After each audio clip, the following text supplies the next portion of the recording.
नमस्कार दर्शक बंधु। तमाखु तमाखु तमाखु तमाखु द्रव्य को वर्जन करने तमाखु द्रव्य को वर्जन करने को निर्देश देले सरकार। भाई तमाखु द्रव्य को वर्जन करने को निर्देश देले सरकार। दोकानी भाई तो एडे जे बुधिया दोकानी भाई तो एडे जे बुधिया फ्री रे दियंती जेमिति मुढ़ी सांगरे मिक्सचर। नमस्कार दर्शक बंधु, आपण को गोटे बेस्ट विशेष गोटे बेस्ट एपिसोड को आपण को स्वागत। एथर आम रखीचु तमाखु एक भारी भयंकर विषय। एमिति एपिसोड को आपण सामना रे आपण आगे उपस्थापित करने आज आम एमिति विषय को रखीचु। तो चलतु आरंभ करवा। जीवनटा एमिति दर्शक बंधु, केबे आमे भल खाऊ तो केबे खराब। हेले मनीष जे बुद्धिमान जदि से खराब खाइबो तेबे पशु सहित समान हेई पारे बोली कहा जाई पारे मध्य।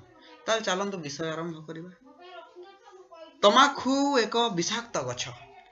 एथिरे निकोटिन, कोल्टार, कार्बन मोनोक्साइड भली घातक विषाक्त तत्व यथेष्ट मात्रा रे थाए।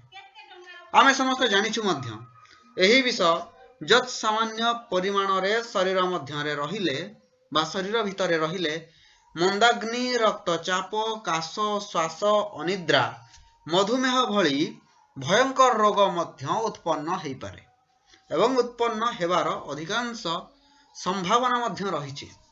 अल्प वयस्क पिला धूमपान कले सेमानंक शारीरिक बुद्धि व्याहत हुए। कहा जाए जे हार्मोन रो संतुलन मध्य बिगड़ी जाए, जहा द्वारा सेमानंकर बुद्धि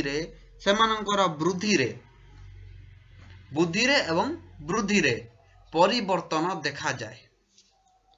सेमाने गेड़ा और दुर्बल होई पड़ती, स्वप्न दोष हुए, पाटिरू दुर्गंध बाहरे।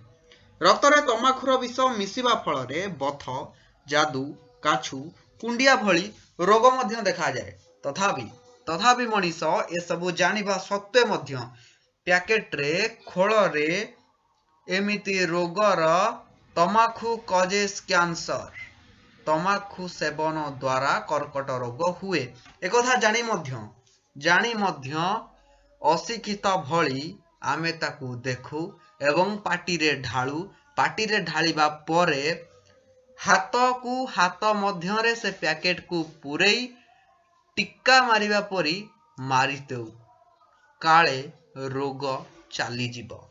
ए सबु काले अंधविश्वास आम पाई हेई जीवो।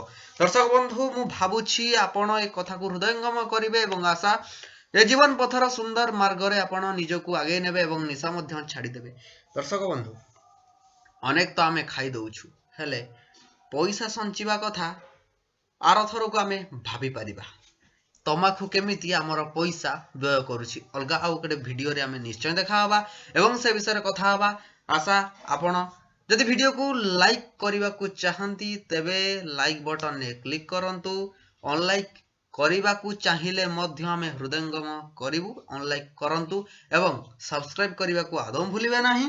एवं एही बही जहाँ आमे आपण को कहूछु जहार लेखक होउचंदी पंडित श्रीराम चंद्र पंडित क्षमा करिवे पंडित श्रीराम शर्मा आचार्य महोदय जे ए बही जहार ना जीवन पथ सुंदर पथरे आगे नवा पाई आपण माननको अनुरोध।